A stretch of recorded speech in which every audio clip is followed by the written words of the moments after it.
a gente está abandonando definitivamente o uso do Remix.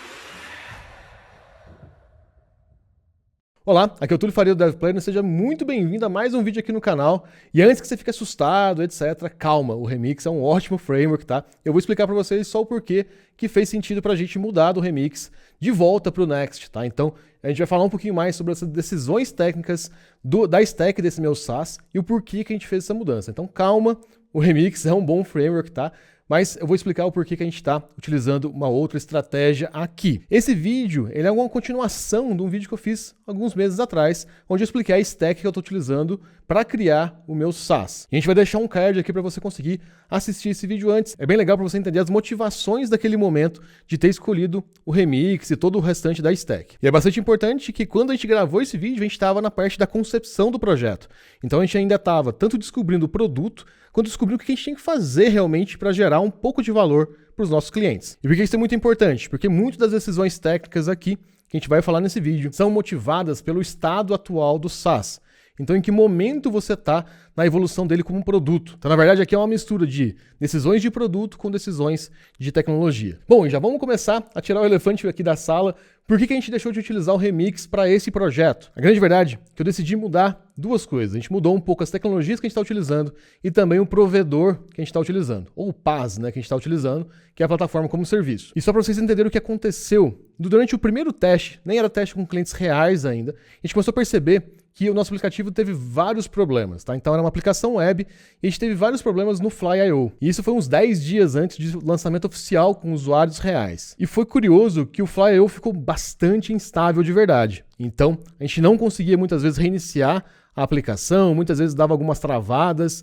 E mesmo a gente estando no plano pago, a gente continuou tendo esses problemas. E o mais curioso é que não era só esse projeto, tá? Outros projetos que a gente mantém lá também ficaram instáveis nesse período. E um outro fato que também contribuiu para a gente começar a repensar em não manter as coisas no Fly.io foi que cada novo deploy que a gente fazia, né? Cada deployment que a gente colocava no ar, a gente precisaria ir em torno de 10 para mais minutos. Só lembrando que o Fly.io, basicamente, ele faz um build de uma imagem Docker para conseguir colocar a sua aplicação no ar. Então isso realmente leva um pouco mais de tempo. E junto com isso a gente teve mais um problema, né? Então os dois problemas que a gente teve aqui, né? Então o primeiro foi com o Fly.io e o segundo a gente teve um problema com o projeto em si. Alguma coisa aconteceu com o projeto, a gente não conseguiu mapear, tá? Então no momento ali, na pressão, eu não consegui mapear o que estava acontecendo, mas simplesmente o projeto não buildava mais. Então ele simplesmente parou de funcionar, né? Então alguma dependência deu algum problema. A gente tentou de tudo, eu tentei de tudo, né? Então, desde tentar em outra máquina, com instalação do zero, etc., e não funcionou. Então a gente tinha esses dois problemas 10 dias, mais ou menos 10 dias antes do lançamento com usuários finais. E só um detalhe importante, por que a gente tinha esses 10 dias?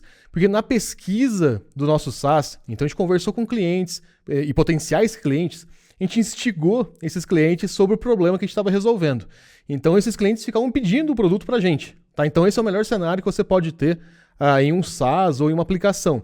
Os seus clientes ou potenciais clientes, durante a sua pesquisa, né, você está descobrindo o seu produto, eles gostaram tanto da sua solução que eles ficam perguntando para você quando vai estar pronto e quando que eles podem começar a utilizar. E era exatamente isso que a gente tinha feito. A gente já tinha protelado um pouquinho, porque estava um pouco atrasado, e a gente tinha dado esses últimos 10 dias. A gente já tinha definido uma data exatamente que a gente ia começar a rodar o projeto. Bom, desses dois problemas, a primeira decisão que a gente tomou foi, ok, vamos mudar do Fly.io. Uma coisa que a gente estava tentando fazer aqui é criar um produto novo. Então, uma primeira coisa que a gente tem que ter, se a gente quiser tirar o viés, né? Então a gente tem que decidir duas coisas. Se o produto é viável para o mercado e se a tecnologia funciona. O que é mais seguro? A gente usar uma tecnologia, uma plataforma que vai permitir você ter uma estabilidade maior e aí sim você sabe que a maioria da experiência que você vai ter vai ser do produto em si, se você gera valor no produto. Se a gente tem uma experiência, uma instabilidade, por exemplo, você começa a misturar esses dois assuntos e você não sabe se os seus clientes ali, ou potenciais clientes, não estão gostando porque a instabilidade aconteceu ou se é o produto mesmo. Então a gente tinha que remover essa variável dessa conta. Além disso, como a gente estava descobrindo as funcionalidades, a gente vai precisar testar muita coisa rápido. Seja pequenos experimentos de mostrar uma informação, tirar uma informação da tela, ou ainda fazer alguns fixes que a gente vai ter que fazer, né? Então todo projeto que você está produzindo rápido, você vai ter que fazer um fixo ou outro ali durante o percurso. E sim, vai parecer muito que a gente está trocando a asa do avião enquanto ele está decolando, né? Porque a gente nem tem ele voando alto ainda, mas é isso que acontece durante essa fase de experimentação. A gente estava testando produto e tecnologia, isso acontece, então nada mais natural do que a gente preparar e ter um ambiente que eu consiga ter novas versões mais rapidamente. E aí qual que é o problema? Com essa mudança da plataforma, a gente teve que repensar também banco de dados. À medida que a gente estava utilizando o banco de dados internamente no Fly.io. Então a gente estava utilizando o Postgres dentro do Fly.io. À medida que a gente começa a olhar para não usar o Fly.io mais, a gente precisaria pensar e repensar o banco de dados também. E também, como a gente já estava considerando ir para um ambiente serverless, não fazia muito sentido a gente manter o banco de dados em Postgres, porque a gente teria que colocar ou um proxy, algo nesse sentido, ou fazer muita gambiarra para que o banco de dados em Postgres funcione. Então, isso acelerou ainda mais a gente também repensar o banco de dados. Então, nessa decisão de sair do Fly.io, a gente teve duas mudanças que foram bastante interessantes. A primeira é que a gente saiu do banco de dados Postgres para utilizar o MongoDB Atlas Serverless. Tá? Então, a gente está utilizando bastante o serverless do MongoDB para essa aplicação. Obviamente, a gente também saiu do Fly.io para usar a Vercel. Tá? Então, a gente foi para o ambiente serverless de verdade. Né? Então, usando aí um mix de aplicação estática e etc., já na Vercel. E um ponto bastante interessante dessa mudança.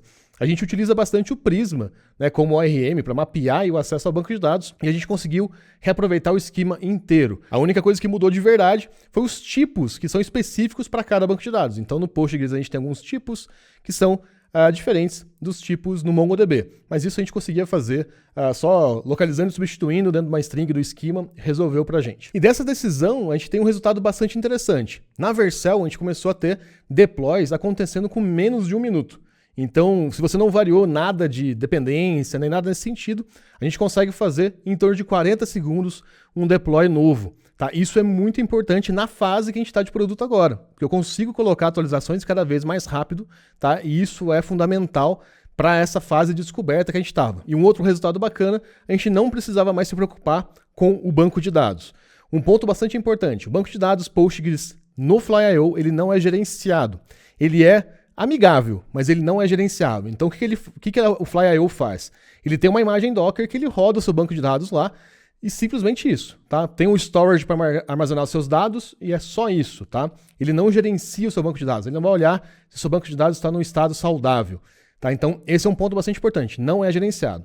E nessa mudança, a gente ficou despreocupado porque agora o MongoDB Atlas Serverless, ele é gerenciado. É a MongoDB que vai resolver isso pra gente e a gente paga de acordo com o uso. Dado que a gente resolveu esse detalhe da plataforma, vamos agora falar um pouquinho do que aconteceu com o Remix em si, né? Então, por que a gente está mudando do Remix? E só para ser bastante sincero aqui, e para colocar você para pensar sobre isso, poderia ter acontecido ao contrário, tá? Poderia ser que a gente tivesse começado com o projeto em Next e a gente tivesse um problema semelhante, tá? Então, não era um problema exatamente no Remix, mas as dependências ali estavam com algum problema e eu não tive tempo para resolver. E também a mudança aqui, ela vai ser caracterizada ainda mais por algumas mudanças que a gente percebeu do produto, tá? Então, eu vou mostrar para vocês que algumas fases aqui a gente acabou encolhendo, tá? Então, uma funcionalidade futura que a gente teria que ter, a gente está trazendo cada vez mais para o momento atual. Então, só para a gente discutir alguns pontos aqui, quando a gente começou a utilizar o Remix, a gente estava concebendo o projeto ainda. Então, no nosso roadmap, o aplicativo nativo ia demorar bastante para acontecer, tá? Então, a gente tinha vários meses na frente até a gente ter que viabilizar o aplicativo nativo de verdade. E no plano inicial, inclusive, nesse momento, talvez a gente teria até um investidor, algo nesse sentido, e provavelmente a gente já teria com uma equipe maior e não somente eu descobrindo o produto e implementando o produto. Então, existia essa chance naquele momento disso acontecer. Então, a gente tinha que implementar rápido para testar o produto rápido e não preocupando muito aí com o momento que a gente precisaria de um aplicativo nativo. Mas um fato que a gente descobriu criando o produto de verdade, criando o projeto, colocando para usuários utilizarem, a gente percebeu que uma das mecânicas que a gente tem nesse projeto depende muito, mas muito, da gente notificar os nossos usuários. E principalmente que essa mecânica precisa de notificações confiáveis. Então, eu preciso saber que eu consegui avisar aquele usuário a tempo de uma operação X acontecer. E um outro detalhe importante, que push para a web, né? Então, se push notification para a web, ainda não funciona em alguns navegadores, né? Principalmente no Safari. No iOS ele não funciona. Então, a gente não conseguiria mandar na aplicação web essa notificação ainda. Além disso, um outro ponto que é importante a gente lembrar aqui, que se eu tivesse investido um pouquinho mais de tempo, bem provável que a gente conseguiria ter resolvido esse problema da dependência e ter feito aí o build voltar a funcionar. Mas eu acabei tomando um outro rumo. Eu vou explicar agora o porquê. Muitas vezes quando você enfrenta desafios como esse, um ponto bastante importante é você entender em que momento é adequado você mudar a abordagem. Então lembra que eu falei para vocês que a gente estava mais ou menos 10 dias de lançar e basicamente eu só programo esse projeto nos meus horários vagos ou no fim de semana. Então eu já tinha gastado ali, já tinha utilizado algumas horas no meio de semana e eu cheguei num sábado para implementar esse projeto. Eu já tinha gastado o meu limite de horas, que era o meu limite que eu defini para mim mesmo, que eu ia brigar antes de tomar uma decisão sobre uma outra abordagem. Então eu gastei aproximadamente mais 4 horas brigando, tentando, fazendo o projeto do zero, removendo dependência, etc. E o projeto não voltou a buildar. E isso é muito importante. Quando a gente está num projeto assim, desafiador, a gente está fazendo muita coisa nova, descobrindo o produto, etc. Se você enfrentar um desafio como esse, você tem que ter um limite de tempo que você vai insistir naquela solução. Então, o meu limite era 4 horas. Por quê? Porque eu tinha pouco tempo disponível nesses 10 dias para conseguir fazer alguma coisa. Então, eu tinha que mudar a abordagem logo para dar essa esperança, inclusive, para o projeto de conseguir estar no ar em 10 dias. Então, a gente já comentou da mudança de plataforma e agora eu vou mostrar para vocês como foi o planejamento da mudança do software em si. A gente saindo do Remix e para onde a gente foi. O primeiro detalhe que a gente começou a analisar é o seguinte: já que a gente vai ter que antecipar um pouquinho a utilização do React Native, etc., vai ser interessante a gente começar a espalhar um pouquinho mais de TypeScript entre as camadas. E foi daí que a gente começou a utilizar mais TRPC, o TRPC, para isso. Então, eu consigo ligar mais meu back-end do front-end. Principalmente num projeto com poucas pessoas, no meu caso, que só um desenvolvedor, e que a gente tem que garantir que esses dados estão sincronizados, e são muitas partes para você sincronizar, é muito bacana você ter uma ferramenta como essa. Então, aliado com a saída do Remix, na verdade, eu comecei a colocar umas camadas a mais para facilitar o momento de colocar um aplicativo em React Native. E eu vou desenhar já aqui para vocês verem como que isso está ficando. E aí, além disso, a gente colocou também o Next.js, Então, já trocamos de vez para o Next.js com o TRPC, E começamos a colocar esse projeto na Vercel. E uma coisa que é muito legal, felizmente a gente já estava usando o TypeScript no projeto em Remix, então o que a gente teve que fazer? A gente conseguiu reaproveitar boa parte do que a gente já tinha feito em Remix. Desde telas, formulários, os esquemas no Zod, Então, a gente faz a inferência do tipo do esquema, a gente usa o esquema para validação. A gente conseguiu copiar os loaders e as actions do Remix para dentro de mutations e queries do TRPC. Então, funcionou super bem. Foi só um Ctrl+C, Ctrl+V de verdade. Então, essa passada, essa troca de tecnologia foi bastante rápida, Então, a linguagem é a mesma, a gente muda alguns pontinhos de conexão, mas funcionou super bem. Um outro ponto importante, a gente já tinha descoberto a funcionalidade, então nesse momento o projeto já estava praticamente funcional. Então foi uma oportunidade também de deixar o código mais estável, Então pegando algumas coisas que a gente estava só experimentando e deixar mais estável. Então além de dar esse Ctrl+C, Ctrl+V, de mover o código para o projeto novo, a gente já foi adequando algumas coisas que estavam de forma temporária para uma forma mais final. E um ponto bastante importante, essa versão aqui que eu falei para vocês, com o Next, TRPC, etc., ela já está rodando em produção, Então a gente já tem clientes tirando o valor disso, Então está funcionando muito legal. Então, assim, a gente já conseguiu comprovar que ela está bastante bacana. Além dos deploys estarem bastante rápidos e o banco de dados, o MongoDB Serverless, está funcionando super bem e num preço super adequado. E o mais bacana é que um dos processos do software que a gente está fazendo hoje, que é o processo mais importante, inclusive, do software, que é a ligação entre duas pessoas, a gente consegue fazer em menos de 1 minuto. Então, é muito legal que mesmo sendo um aplicativo web, a gente está conseguindo fazer ele funcionar e gerar valor de uma forma muito interessante. Então, esse começo de uma nova arquitetura funcionou super bem. Eu vou só desenhar aqui rapidinho para vocês terem uma ideia de como que estava a arquitetura do projeto na essa versão 1, que foi a primeira versão que a gente foi para a produção. Uma coisa que é bastante interessante, eu gosto de utilizar um repositório por projeto inteiro. Nesse caso, a gente não tinha exatamente alguma ferramenta de monorepo, Então eu não tinha o Turbo, não tinha nada instalado ainda, mas o meu repositório ele tinha algumas coisas, alguns nomes curiosos, Então eu tinha um app remix, app Next.js, site e POX. Então esses eram os projetos que eu tinha dentro da versão 1 nesse repositório. Por que eu mantive tudo junto? Lembra que eu falei para vocês que eu estava copiando, Eu realmente copiei do Remix para o Next. Então foi muito mais fácil quando você mantém tudo perto. O site ele não tem vínculo, mas ele fica, ele faz parte do projeto também, então ele mantive aqui dentro. E a prova de conceito é o conceito que a gente faz, inclusive nas nossas aulas e nos vídeos aqui no YouTube. Eu costumo criar projetos pequenos para testar uma funcionalidade X ou Y, tá? Então, aqui a gente continua tendo também essa pasta de prova de conceito. Então, isso é o que eu mantinha dentro do meu repositório desse projeto, tá? Então, a versão 1 foi para o ar desta forma. Então, depois de implementar essa mudança, um outro ponto importante foi que a gente começou a trazer um aplicativo nativo mais próximo da nossa realidade. Por quê? Porque a gente precisa da notificação. Então, a gente precisa fortemente garantir que essa mensagem chegue para o usuário que tem internet naquele momento. Então, a gente precisa fazer as notificações funcionarem. Esse é um requisito que foi aparecendo aqui, surgindo, e eu vou mostrar o porquê que a gente descobriu que faz muita falta esse recurso para a gente agora. Uma das formas que eu sempre gosto de criar produtos, antes de a gente implementar uma funcionalidade, a gente tentar alguma forma manual de resolver esse problema. E é exatamente o que a gente está fazendo hoje. Então, atualmente, o que a gente faz? A gente tem um número no WhatsApp e manualmente a gente notifica as pessoas quando alguma coisa acontece.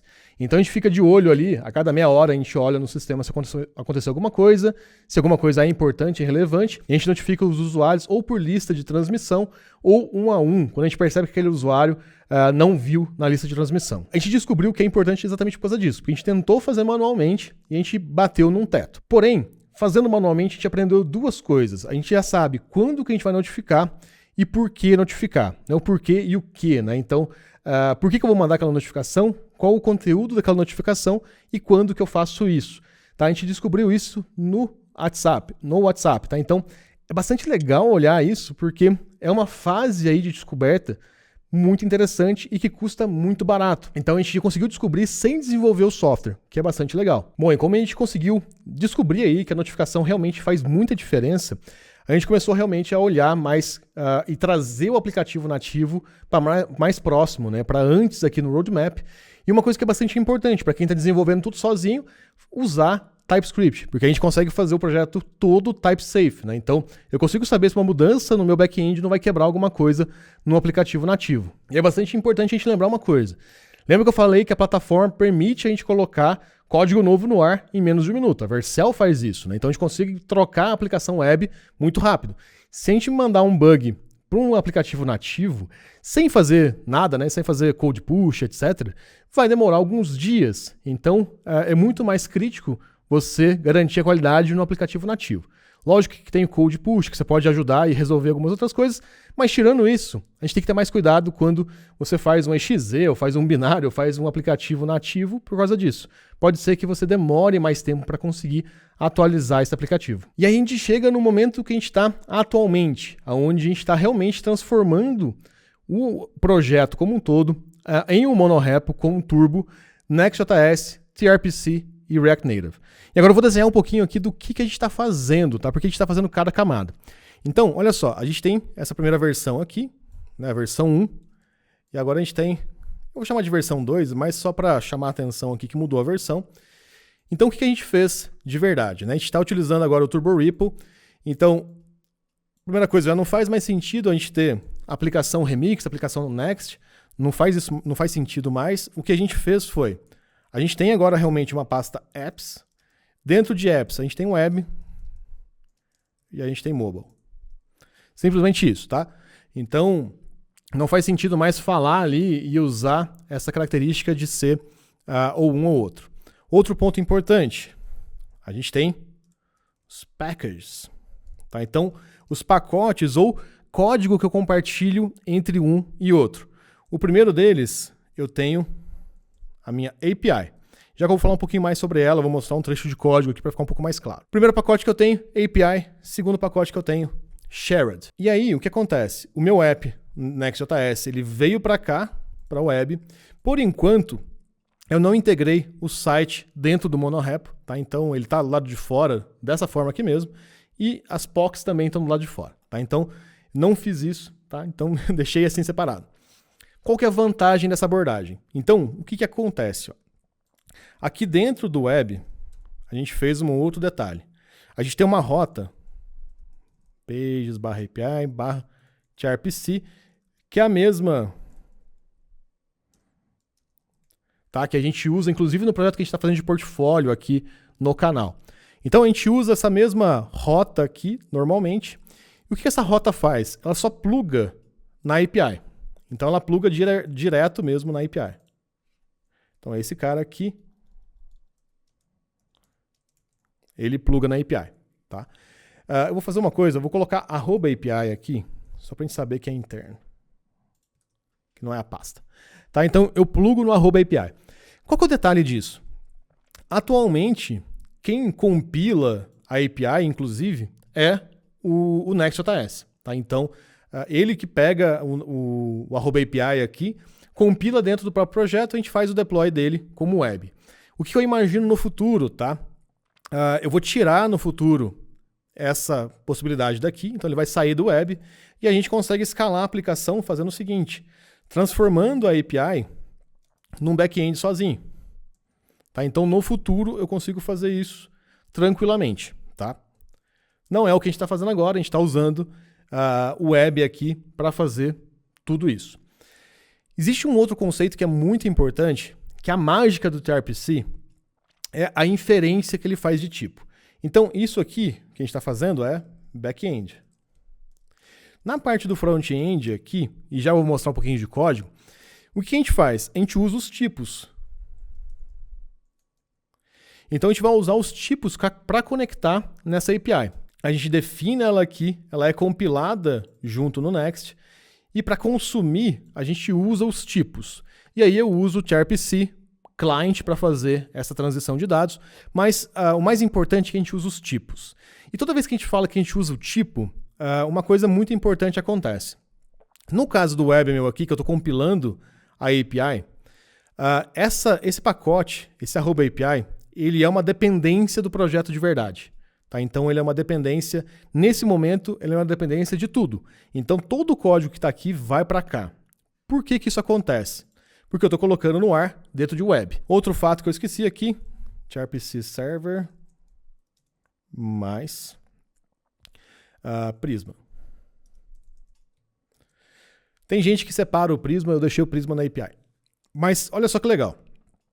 Então o que acontece? Esse código todo aqui, ele vai efetivamente para cá e é compilado dentro do aplicativo web. Tá? Fica muito legal, funciona super bem, mas o Next.js está compilando isso junto. Tá? Ele está pegando o tipo e removendo, né? Ele transpila ali o tipo, mas vai código junto. Então vai Prisma, vai todo mundo aqui para dentro do projeto web, porque é o jeito que a gente está colocando no ar hoje. Porém, tem uma coisa que é muito legal. A aplicação mobile, ela é a mesma aplicação web, só que nativa e com notificação, que é importante. Então, o que acontece? O que eu preciso usar nela? Eu preciso conectar simplesmente na mesma API. Então, eu uso os tipos do @API. Então, eu vou consumir os tipos do @API. E aí, eu faço uma outra coisa que é muito legal. Os meus formulários aqui, eles usam os tipos e o esquema do shared. Então, no meu shared aqui, eu deixo os meus ZOD esquemas, mais os tipos que foram inferidos pelo esquema. Simplesmente isso até o momento. Então, o que acontece? Ó? No meu mobile, eu uso nos formulários o esquema para validar, antes de mandar. E aí, na minha API, aliás, eu uso os esquemas. E aí, o que acontece? Dentro da minha API, eu também uso shared.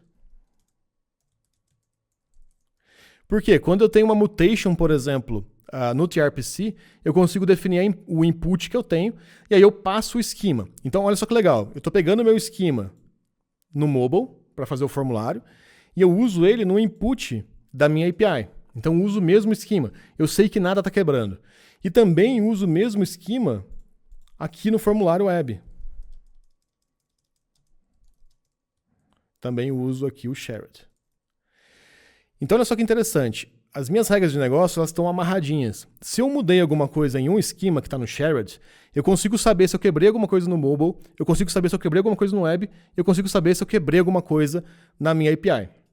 Se a minha API resolve retornar um tipo diferente, o aplicativo na web, ele infere os tipos da API, ele sabe se quebrou alguma coisa e no mobile também. Então, eu consigo saber se alguma coisa está quebrando em algum lugar. Tá? E isso ajuda muito na qualidade de código. E isso aqui funciona super bem, deixando o Turbo Ripple resolvendo. Tem um detalhezinho só, né, que é um desafio, mas tudo bem.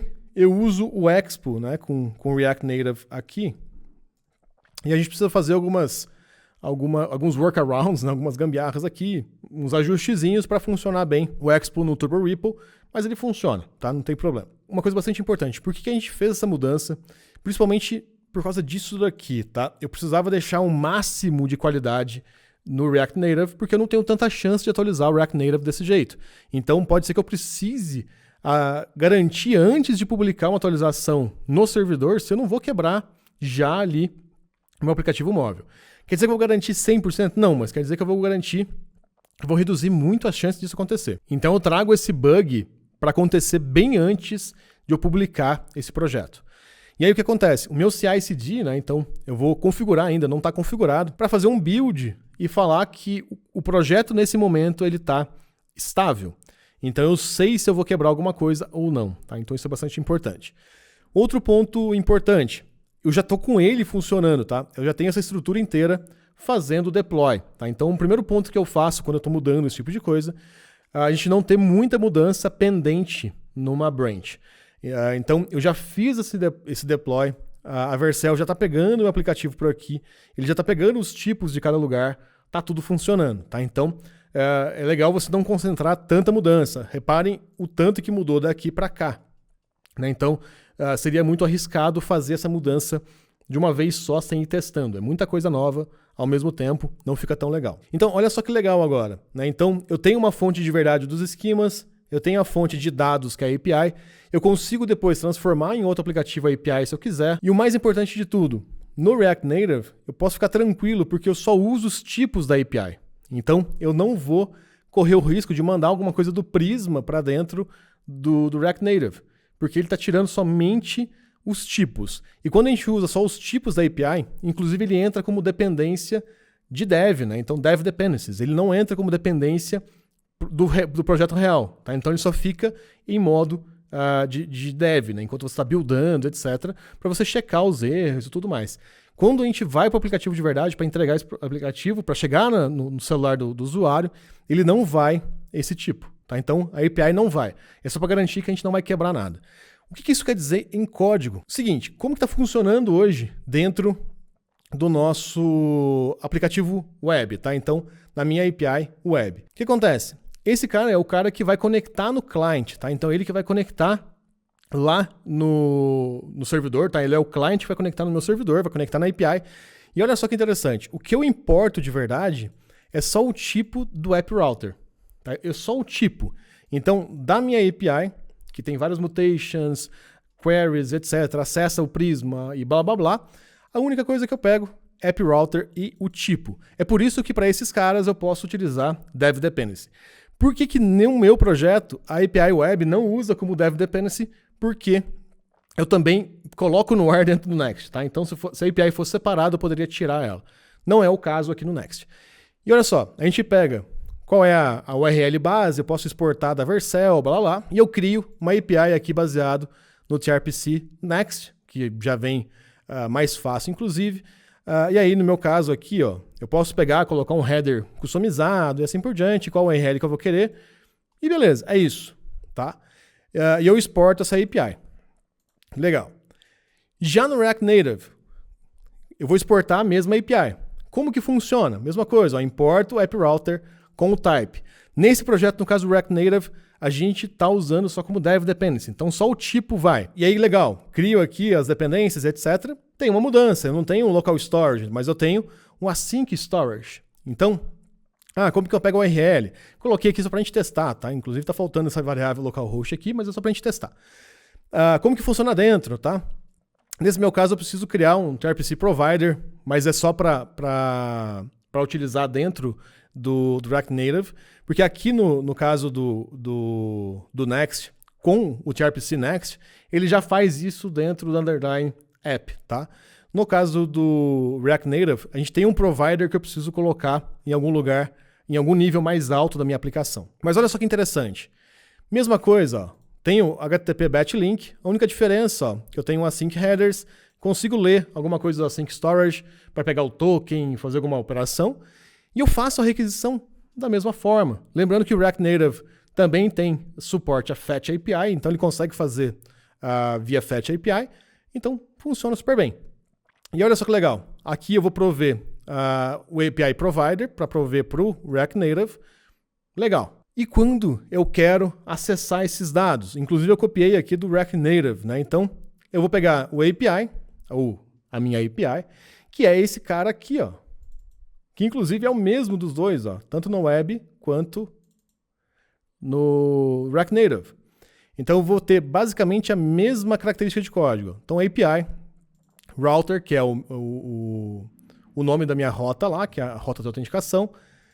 O nome do meu método é sign-in, que é uma mutation. Eu vou fazer um use mutation. No success, eu vou, nesse caso aqui, salvar no async storage. Mas se for na web, o que eu vou fazer? Eu vou colocar no local storage. E aí eu tenho meu sign-in, que eu passo as variáveis, faço um clique no botão para chamar o sign-in, consigo pegar o isloading normalmente, tá?